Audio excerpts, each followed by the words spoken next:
Itzia, muy buenas tardes, ¿cómo te encuentras? Hola, muy buenas tardes, Alexis. Muy bien, muchas gracias. Con mucho gusto de saludarte a ti y a las personas que nos están escuchando esta tarde. El gusto es nuestro, Itzia, y bueno, preguntarte precisamente sobre esta prueba PISA. Lo que muestra es que estamos precisamente estancados en México en cuestión de educativa, pero en su análisis que hacen, ¿por qué crees que sea el motivo por el que existe tanto rezago, tanto retroceso en esta parte? Sí, Alexis, fíjate que, bueno, los resultados salieron apenas esta madrugada, estamos haciendo pues las primeras análisis y revisando el documento rector que nos enviaron por ahí. Entonces, en efecto, estas disminuciones en los resultados se pueden atribuir sí a múltiples factores. Sin embargo, obviamente el tema de la pandemia es muy evidente que ha afectado no solo en México, sino a nivel mundial.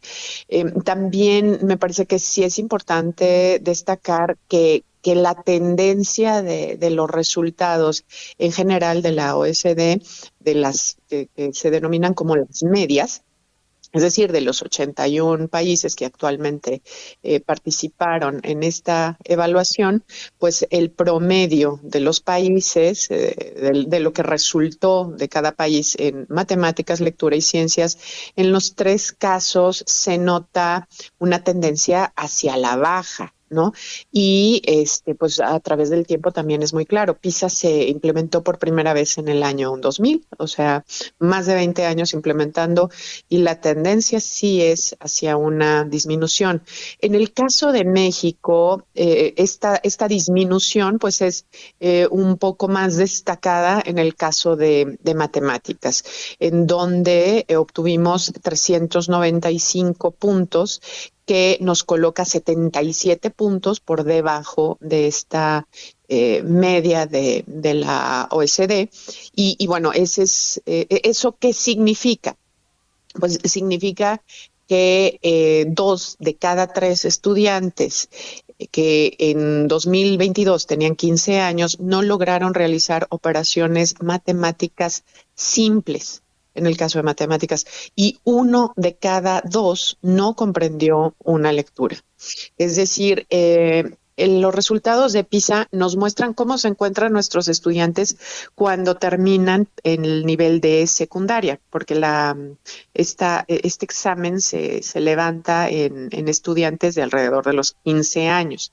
Entonces, por ejemplo, pues nos está diciendo que estos 2 de cada 3 estudiantes terminan sin poder, sin contar con habilidades, por ejemplo, para interpretar y reconocer sin instrucciones directas cómo representar matemáticamente una situación simple. Por ejemplo, convertir los precios de dólares a pesos o viceversa, ¿no?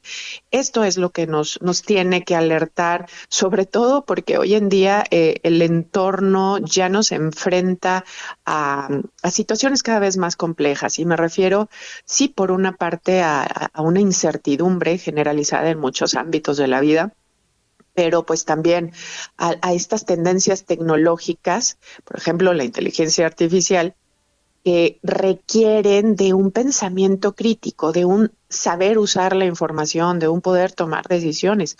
Y nosotros estamos, según estos datos, pues bastante lejos, ¿no? De encontrarnos ahí. En ese sentido, Itzia, ya nos mencionabas precisamente que la pandemia pues sí vino a impactar durísimo y lo pudimos comprobar en la vida de los estudiantes en todos los sentidos, psicológico, educativo, emocional, en todos los sentidos. Y precisamente con ello, ¿por qué crees que a 3 años ya de la pandemia, por qué crees que sigamos todavía resintiendo pues sí, todo esto que nos dejó la pandemia? ¿Por qué no podemos avanzar y dejar atrás todos estos meses y años que perdimos en pandemia? ¿Por qué seguimos estancados en ese sentido?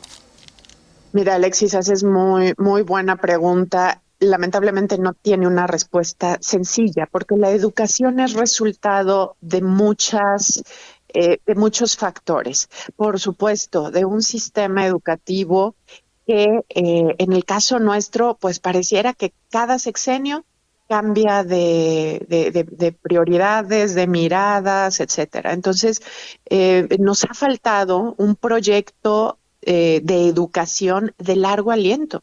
Es decir, ¿cuántos cambios de programa hemos tenido también en estos últimos 20 años en que se ha levantado PISA? Es bien difícil poder decir qué está funcionando y qué no, si cada menos de 6 años, pues vivimos un proyecto, un proceso, y luego se modifica, se cambia porque hay una nueva administración. Necesitamos de parte de nuestros gobiernos, tanto a nivel federal como a niveles estatales, pues también apretar en temas de una nueva y distinta formación para las y los docentes. Las y los maestros son claves en este proceso.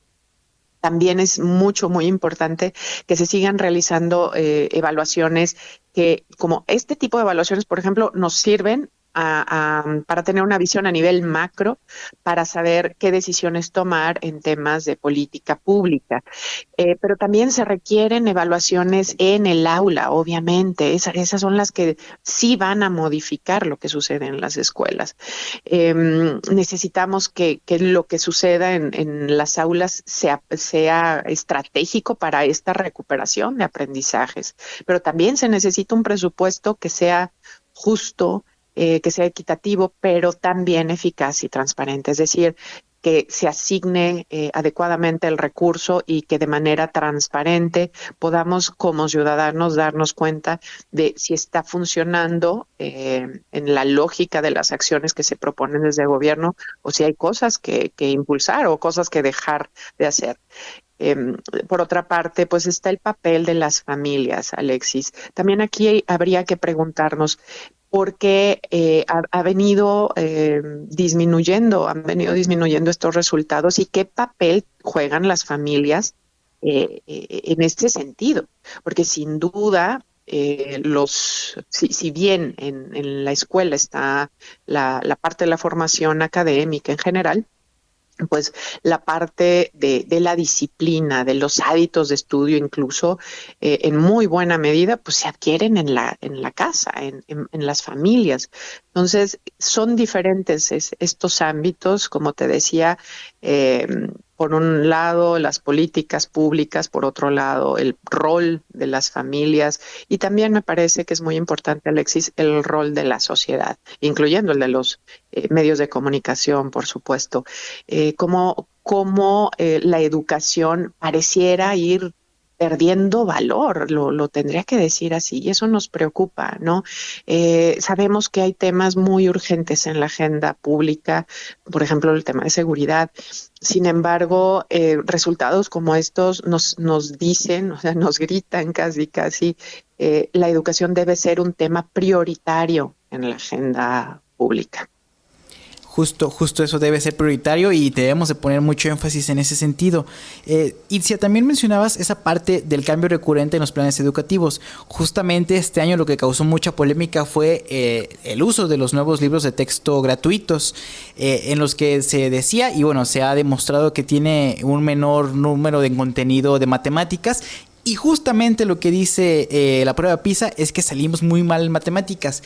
En ese sentido, ¿cómo crees que nos vaya en próximos años teniendo en cuenta esto con los libros de texto gratuitos?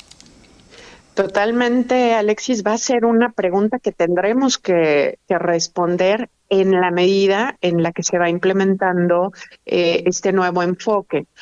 Más allá de los libros de texto, es el proyecto de la nueva escuela mexicana. Entonces, creo que aquí sí es muy importante al cierre de este ciclo escolar hacer una valoración.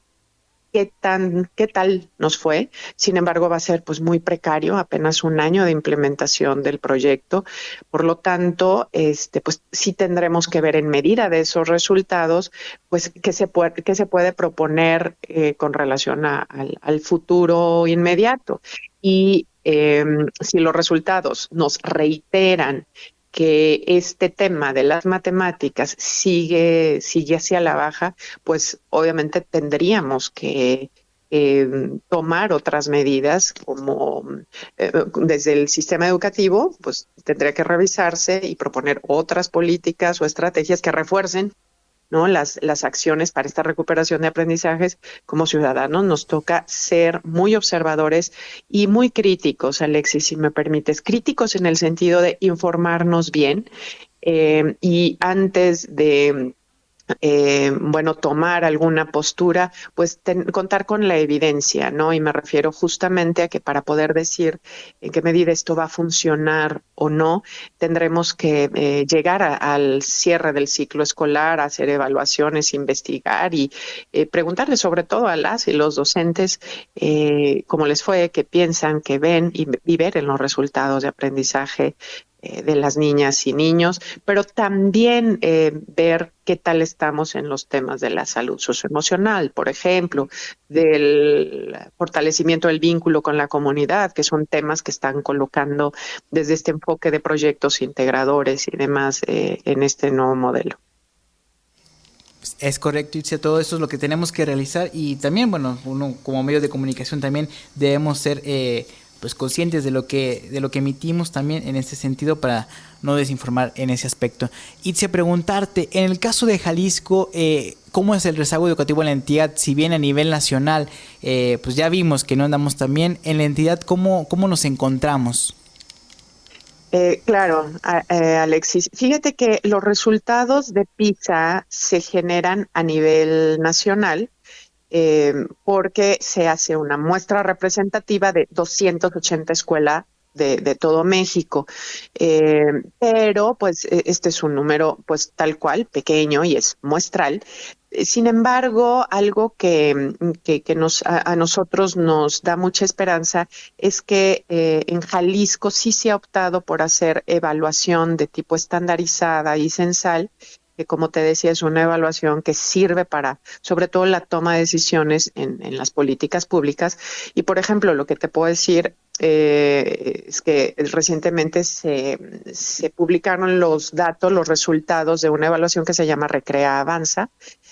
Por ejemplo, en el caso del tercero de secundaria, lo que veíamos es en el área de matemáticas, que se reitera pues como esta insuficiencia que se nos muestra en PISA, porque solo el 41, no, más bien el 41% de los estudiantes están en un estado, más bien obtuvieron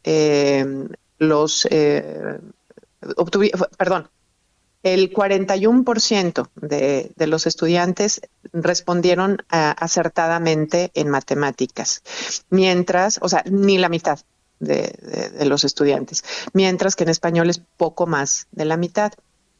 Esto nos dice que pues prácticamente la mitad de nuestros estudiantes están teniendo dificultades para comprender las cuestiones básicas o claves en estas dos disciplinas y que por lo tanto es probable que durante su educación media superior o en la preparatoria pues tengan también dificultades, ¿no?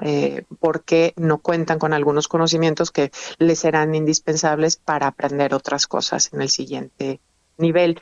El hecho de que en Jalisco se hagan este tipo de evaluaciones como te decía, nos parece que es muy importante y ojalá se conserven porque necesitaríamos contar con esta información para a través del tiempo saber si avanzamos, si disminuimos como Estado, más allá de que esto no sea una cuestión comparable con otros estados, sin embargo, pues nos permite tomar las decisiones en lo que toca a las necesidades estatales, regionales, ¿no? Es correcto, y no quitarle el dedo de renglón en esto que es tan importante.